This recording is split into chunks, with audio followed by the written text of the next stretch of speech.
Temos duas formas de atualizar a base de dados. Fazê-lo interativamente através do objeto transação, utilizando sua tela, ou fazê-lo por código. Para atualizar por código, tínhamos duas possibilidades.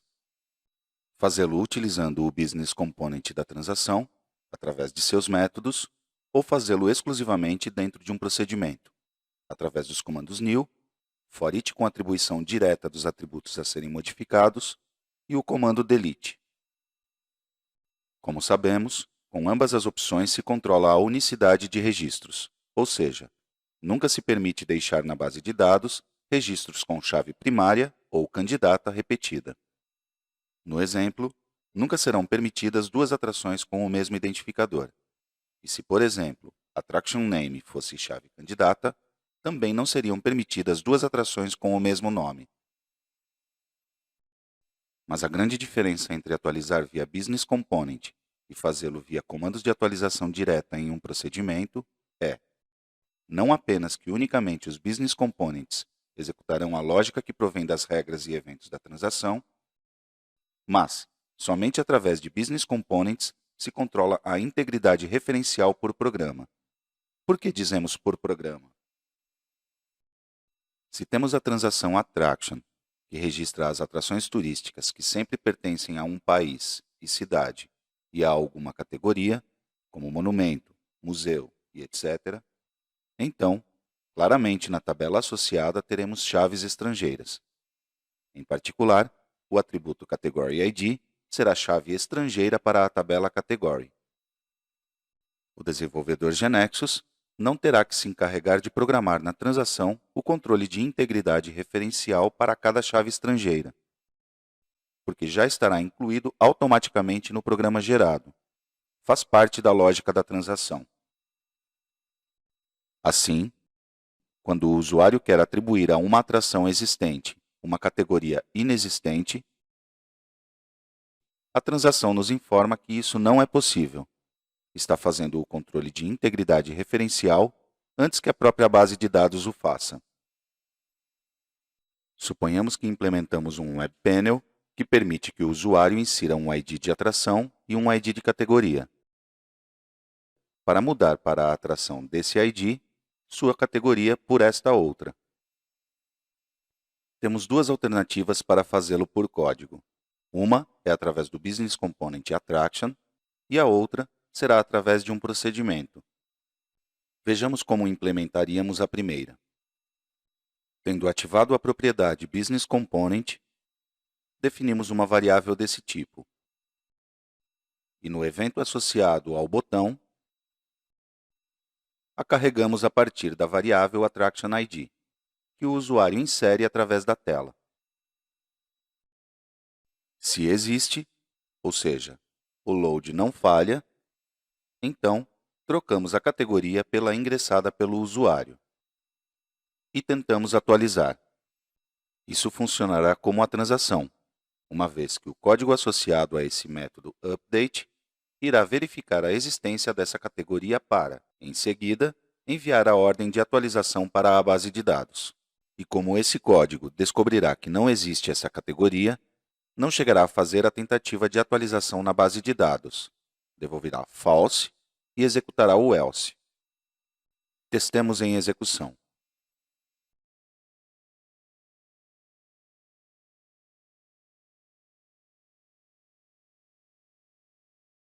Em contrapartida, se essa mesma atualização quisermos fazê-la via procedimento, ou seja, como vemos aqui, a este procedimento enviamos identificador de atração e de categoria.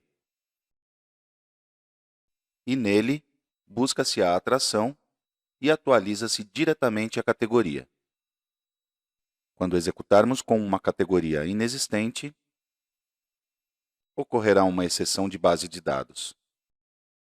E o usuário terá que encarar esta tela tão pouco amigável.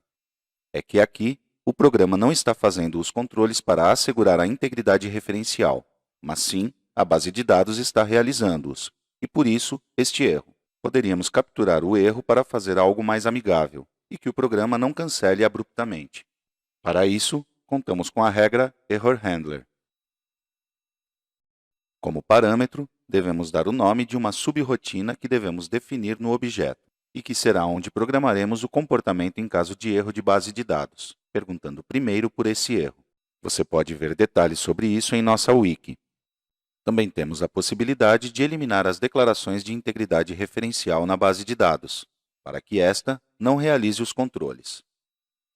Não é muito aconselhável, mas para aqueles casos que necessitam, contamos com esta propriedade no nível do Data Store.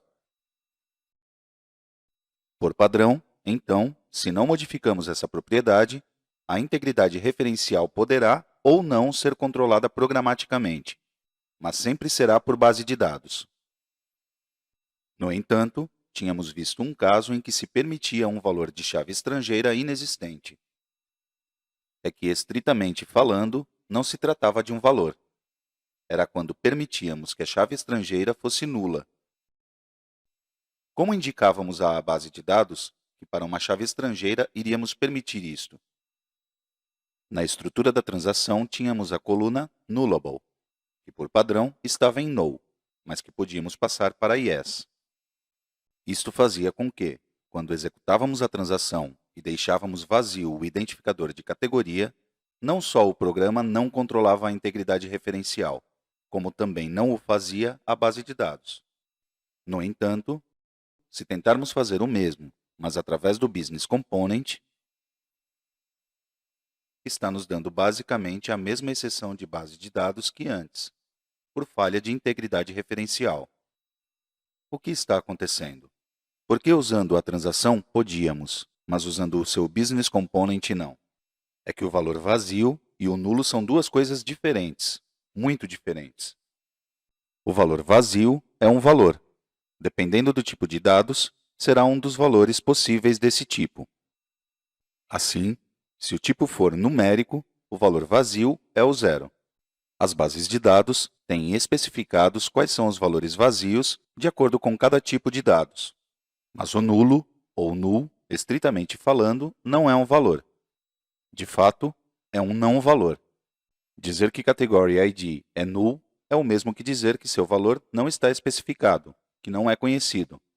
Não é o mesmo que dizer que é vazio. Portanto, para as bases de dados, vazio e nulo são duas coisas muito diferentes. Se estamos implementando um programa e enviamos à base de dados a ordem de modificar a categoria da atração 2 para que seja 0 em vez de 2, o que obteremos será nem mais nem menos que a tela com a exceção de base de dados por falha de integridade referencial. Em contrapartida, se lhe dissermos para o substituir por null, não haverá qualquer problema, tal como aconteceu quando o fizemos através da transação. Então, a pergunta é: por que a transação está pedindo à base de dados para modificar por null e, em vez disso, o Business Component está enviando o valor vazio, 0? É que se observamos as propriedades do atributo chave estrangeira, category ID, vemos que há uma de nome NullsInForms, que tem, por padrão, o valor empty as null. Isto significará que se o atributo aceitar nulos, como é o caso, então, toda vez que se deixe vazio o valor no form, se considere que é null quando se envia à base de dados, e não vazio. Mas isto não vale quando fazemos a atualização através do Business Component, que não tem um form. Portanto, se esta variável category ID está vazia, este elemento ficará com o valor vazio, e não nulo. E é por isso que a integridade referencial falha ao tentar a atualização. Temos que especificar o nulo se a variável estiver vazia. Temos duas maneiras de fazer isto. Ou o fazemos a nível local, só aqui, ou fazemos o mesmo mapeamento que obtém a propriedade do atributo, mas, desta vez, válido também no Business Component, onde quer que se use. Para o primeiro, conseguirá ao especificar que se a variável category ID estiver vazia, ao elemento do Business Component lhe configure o nulo. O método setNull aplica-se a atributos que aceitem nulos, como a seus correspondentes nas variáveis Business Component, como é este caso. Se testarmos agora,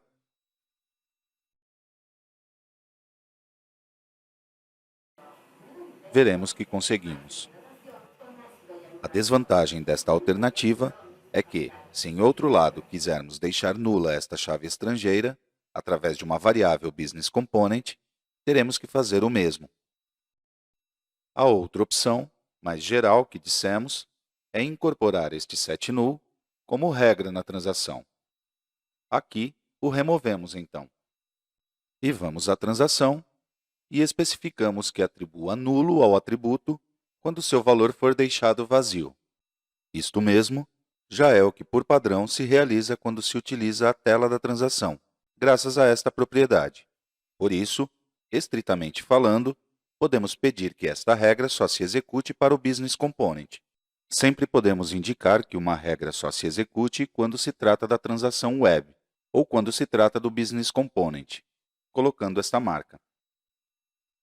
Na verdade, se queremos escrever um conjunto de regras que só se aplicam à transação web ou que só se aplicam ao Business Component, o fazemos assim. Testemos.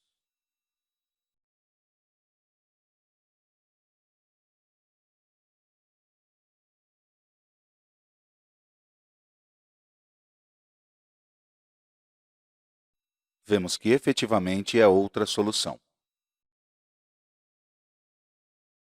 Por último, o que acontece agora com a atualização através do procedimento?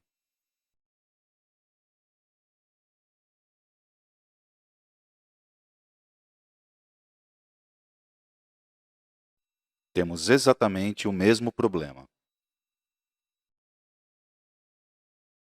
A solução aqui só pode ser a local. Testemos.